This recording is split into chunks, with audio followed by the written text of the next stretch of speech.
नमस्कार।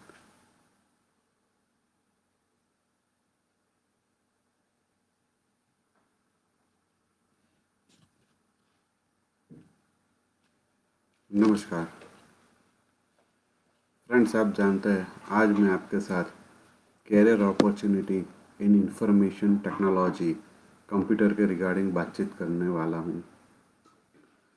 फ्रेंड्स, आप लोग जानते हैं कि 20th सेंचुरी में जो रिवॉल्यूशन हुआ उसमें एक था industrial revolution, green revolution, globalisation, information technology and biotechnology revolution और information and communication technology revolution हुआ।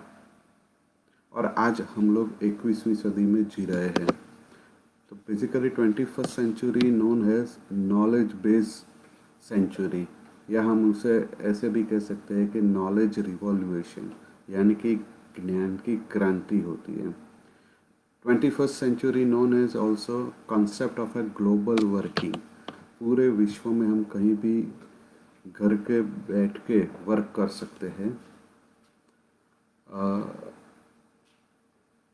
और आज हम जो डिस्कस करने जा रहे हैं वो है कि आईटी का फ्यूचर क्या है और आईटी में हम किस तरह से कैरियर बना सकते हैं। तो हम जानते हैं कि भाई इंफॉर्मेशन टेक्नोलॉजी में हम कैरियर बनाना क्यों चाहते हैं। तो फर्स्ट बात जो है उसमें एक तो हाईएस्ट ग्रोथ इंडस्ट्री है, दूसरा ग्लोबल एक्सपोजर मिलता है कि हम इंडिया में बैठ के भी वर्ल्ड के कोई भी कंट्री में बैठ कर काम कर सकते हैं। गुड पे है, सैलरी अच्छी मिलती है। और जो लोग कॉन्स्टेंटली पढ़ना चाहते हैं तो उसके लिए भी हर रोज़ टेक्नोलॉजी में कुछ ना कुछ नया इन्वेंशन होता है, वो सीखना पड़ता है। तो वो लर्निंग प्रोसेस कंटिन्यूसली रहती है। Different types of jobs and ability, हमें जो फील्ड में हमें करना चाहते हैं जॉब, वो फील्ड हम चूज़ कर सकते हैं। और हमें लार्ज कॉरपोरेशन या लार्ज मीन्स के इंडस्ट्रीज में हम वर्क कर सकते हैं। ऐसा नहीं है कि हम सिर्फ एक ही इंडस्ट्री में काम कर सकते हैं। अगर हमारे पास आईटी का नॉलेज है तो हम कोई भी फील्ड में हम वर्क कर सकते हैं। और बहुत सारे स्कोप और बहुत सारे स्कोप इस इंडस्ट्री में हैं। आईटी फील्ड में हम क्या कर सकते हैं।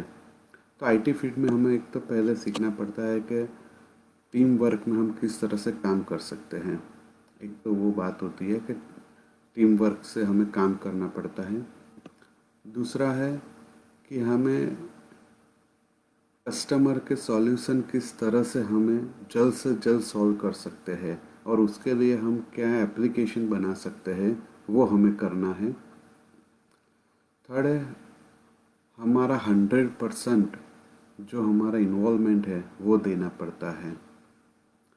फोर्थ है कि हम सिर्फ एक कम्युनिटी के लिए हम कुछ काम नहीं कर रहे हैं, हम सारे वर्ल्ड के लिए जो सॉफ्टवेयर बना रहे हैं या इंडस्ट्री में काम कर रहे हैं वो हर एक कम्युनिटी के लिए हम वर्क कर रहे हैं। तो हम जो सोचते हैं वो हमारी सोच जो है वो हमें लिमिटेड नहीं बनानी है, पूरी विश्व के लिए सोच बनानी है। उसका एक एग्जांपल मैं दे रहा हूँ मैं। और जब आप देख रहे हैं कि अब हमारी जो कुछ भी गवर्नमेंट की पॉलिसी है, काफ़ी कुछ ऑनलाइन सर्विसेज हो गई है। तो जब भी ऑनलाइन पॉलिसी बन रही थी तब एक गुजरात के जीआईएल के डायरेक्टर थे। उन्होंने जब दिल्ली में प्रेजेंटेशन किया तब एक मिनिस्टर ने उसको पूछा था कि भाई आपने ऐसा क्यों ऑब्जेक्ट उसमें डाला। तभी उन्होंने बताया था कि भाई मैं सिर्फ एक स्टेट के लिए ये नहीं बना रहा हूँ, मैं ये जो मैं एप्लीकेशन बना रहा हूँ पूरे भारत पर्व के लिए मैं बना रहा हूँ। तो उसमें हर एक कैटेगरी, हर एक समाज के लोग आएंगे। तो मुझे ये वाइडली थिंकिंग करना पड़ा और उसके बाद ये मैंने एप्लीकेशन बनाई है। तो जो हमारी सोच है वो हमारी सोच को बदलना है और पूरे समाज को एक साथ, हर एक कम्युनिटी को कुछ ना कुछ बेनिफिट मिले, इस तरह से हमें एप्लीकेशन बनानी है। बीजू हमें हार्ड वर्क नहीं करना है पर स्मार्ट वर्क करना है। तो वो हमें ये आईटी फील्ड में बहुत फ़ायदेमंद रहेगा। हम किस टाइप की जॉब आईटी फील्ड में कर सकते हैं? तो अलग अलग क्राइटेरिया है, डेटा एंट्री है, ग्राफिक्स है, डिज़ाइनिंग है, एनिमेशन है, नेटवर्किंग है, प्रोग्रामिंग है, हैकर्स है, साइबर क्राइम में है, आर्टिफिशियल इंटेलिजेंस में है। हर एक फील्ड में हम अपनी जॉब बना सकते हैं। तो उसके लिए हम वन बाय वन जो क्राइटेरिया है वो हम डिस्कस करेंगे। तो फर्स्ट जो क्राइटेरिया है वो है डेटा एंट्री और ऑफिस ऑटोमेशन और क्लर्क के लिए हमें क्या करना चाहिए।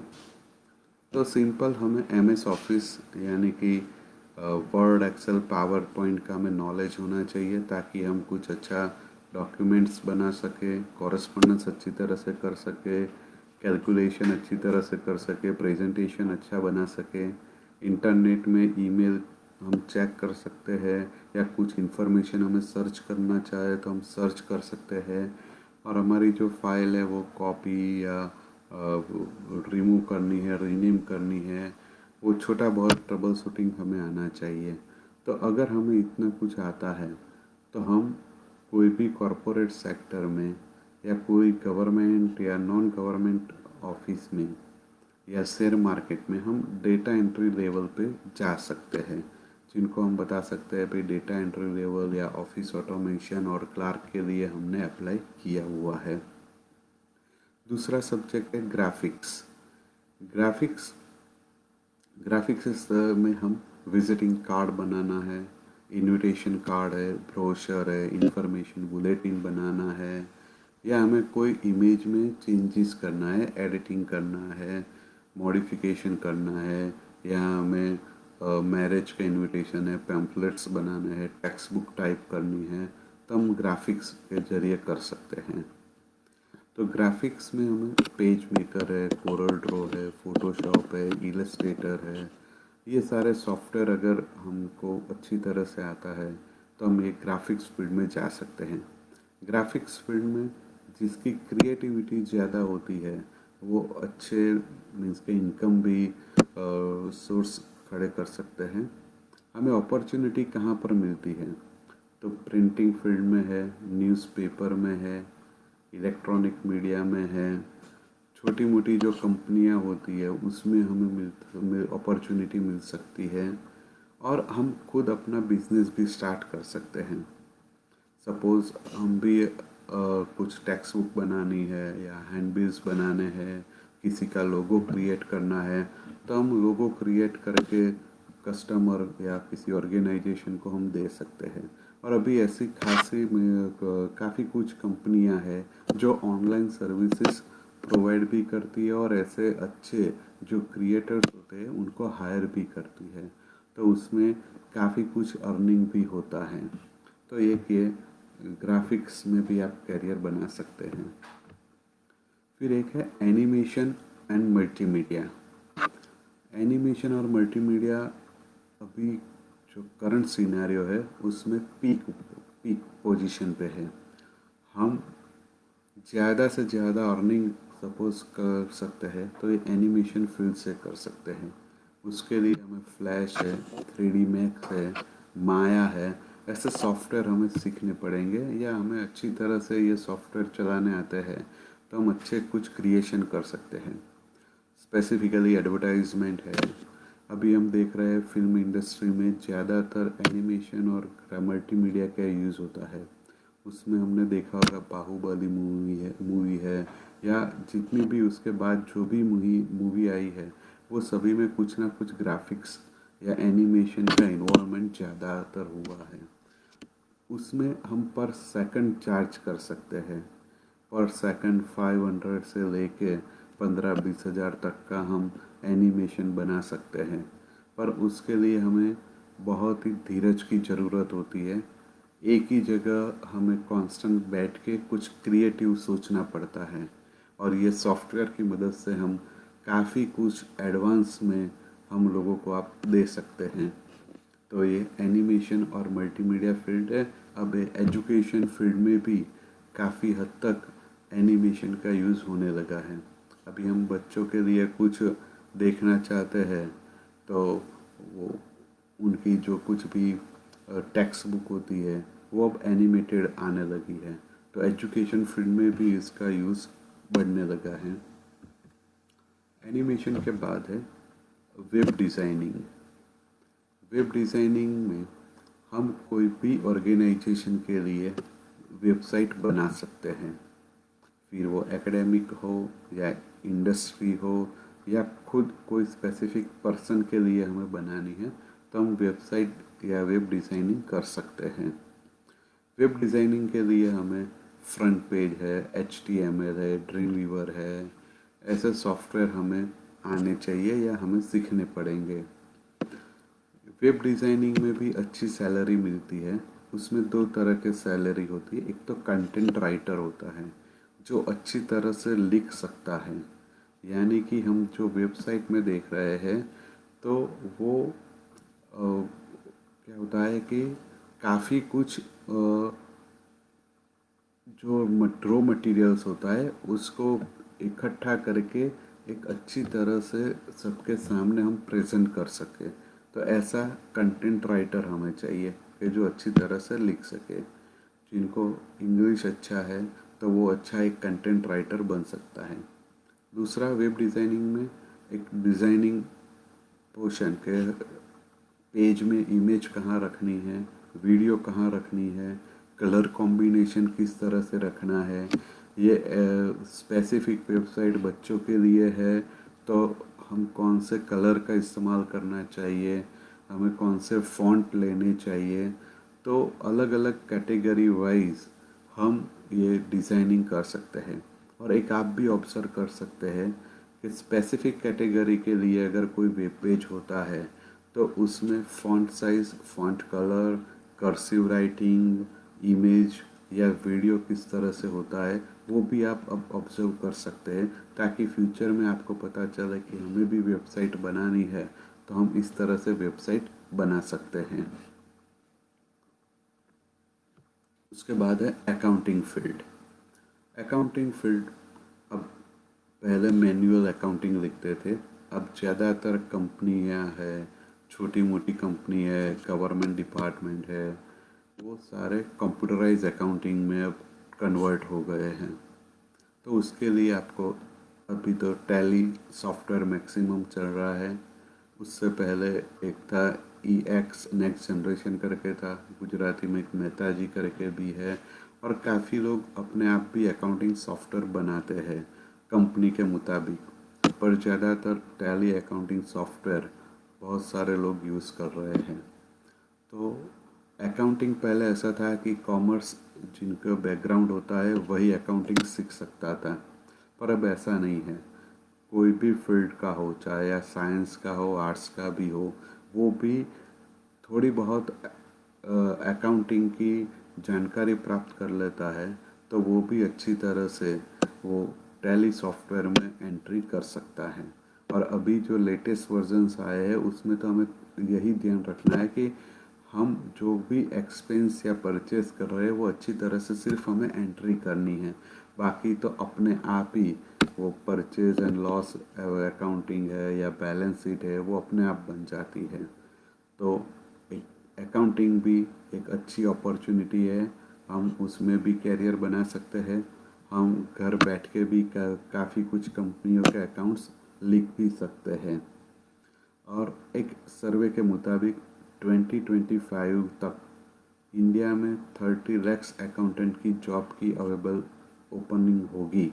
तो एक अकाउंटिंग सेक्टर भी ऐसा है कि जिसमें आप कैरियर बना सकते हैं। नेटवर्किंग, अभी जो कॉन्सेप्ट नया आया है कि कैंपस एरिया नेटवर्क हो, वाइड एरिया नेटवर्क हो या फिर कोई स्पेसिफिक ऑर्गेनाइजेशन का नेटवर्किंग करना हो, तो उसमें काफ़ी कुछ अर्निंग हो सकती है। उसमें हर एक ऑर्गेनाइजेशन में एक नेटवर्क इंजीनियर या हम सिस्टम एडमिनिस्ट्रेशन या नेटवर्क हेड या नेटवर्क इंचार्ज बोल सकते हैं, उसकी एक अलग से पोजीशन होती है।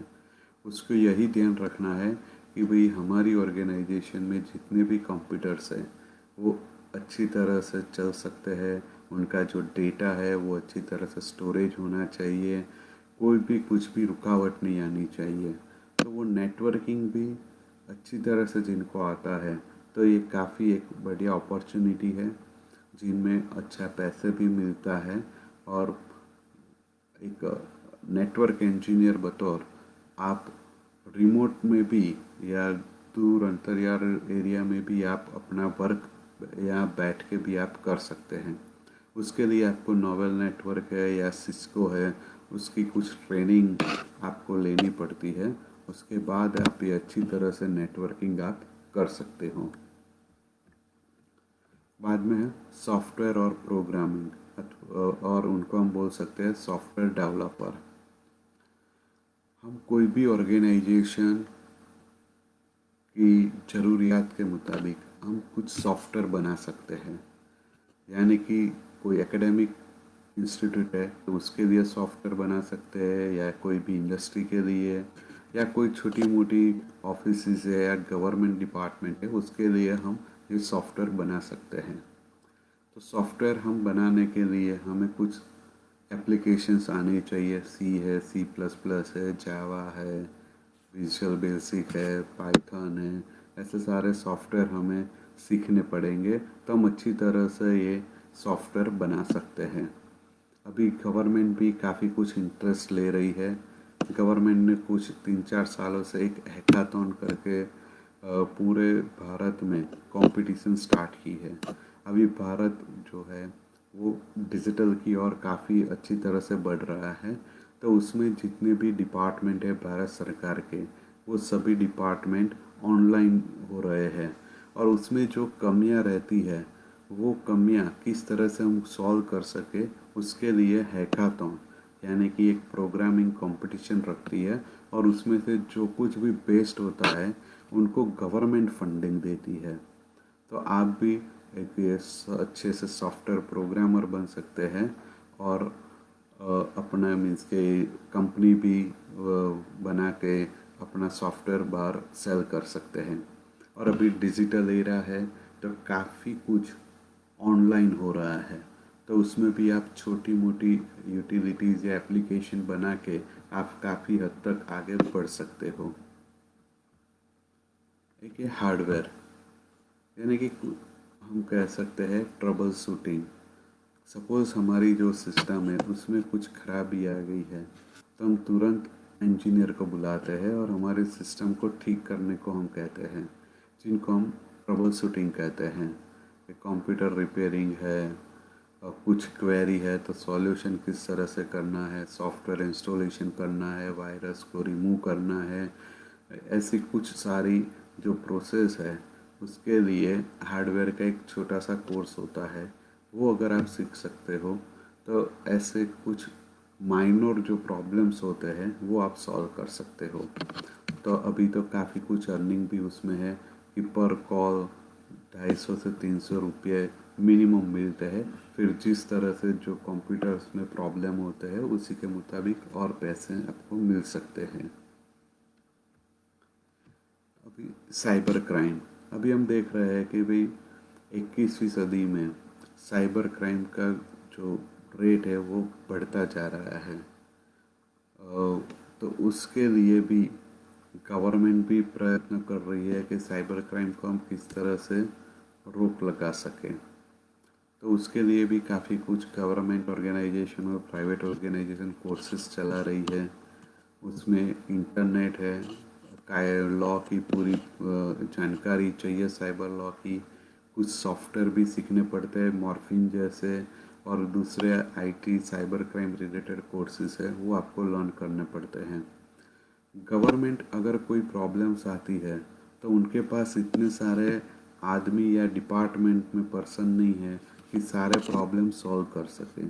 तो गवर्नमेंट काफ़ी जो अच्छे साइबर क्राइम में वर्क कर रहे हैं उनको प्रोजेक्ट के लिए हायर करती है और उनको काफ़ी कुछ तक अच्छे पैसे भी देते हैं।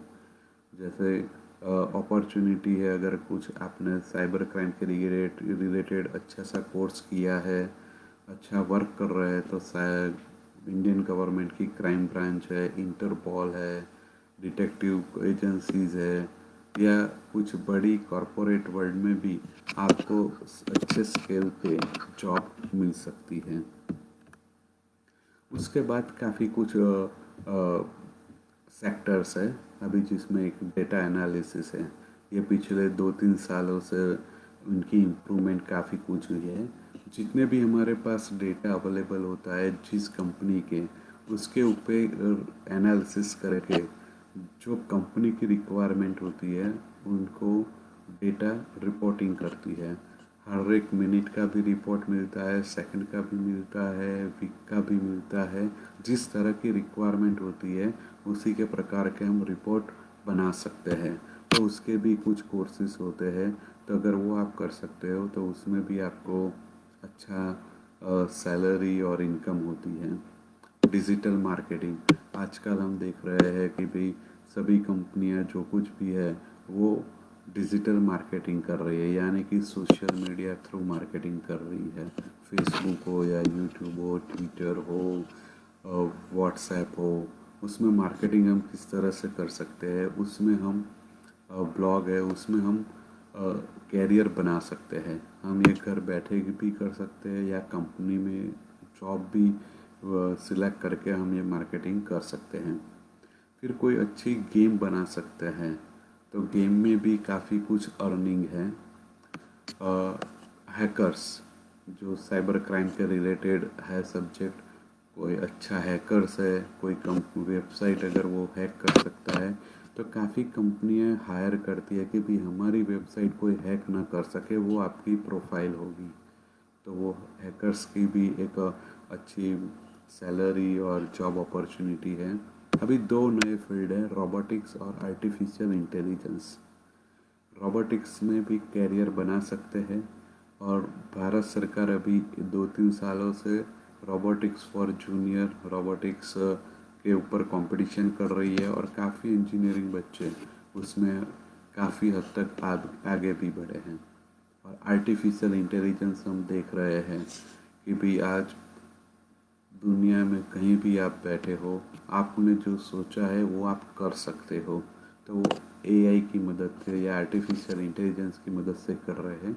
और भारत सरकार भी अभी एक अलग से एआई डिपार्टमेंट स्टार्ट किया है, तो उसमें भी आप कैरियर बना सकते हो। उसके अलावा भारत सरकार ने एक साइबर आर्मी करके भी स्टार्ट किया है। तो आपको जितने भी साइबर रिलेटेड या हैकिंग या डेटा एनालिसिस रिलेटेड कुछ भी इंफॉर्मेशन हो, अगर आपको लर्न किया है तो आप उसमें भी अप्लाई कर सकते हो। और एंड्रॉयड ऐप्स अभी काफ़ी लोग बना रहे हैं, तो आप अपनी ऐप्स भी बना के गूगल पे डाल सकते हो और अर्निंग कर सकते हो। तो ये सारे फील्ड है जहाँ आप अपनी कैरियर बना सकते हो। ये टाइम की जो लिमिटेशंस है उसमें काफ़ी कुछ अपॉर्चुनिटी कहाँ कहाँ पर है वो कहने की मैंने कोशिश की है। मैं खास आभारी हूँ डीपीएस मैनेजमेंट का और उमेश भाई और हिरेन भाई का, जिन्होंने मुझे अपॉर्चुनिटी दी कि आपको मैं ये इन्फॉर्मेशन शेयर कर सकूँ। धन्यवाद। नमस्कार।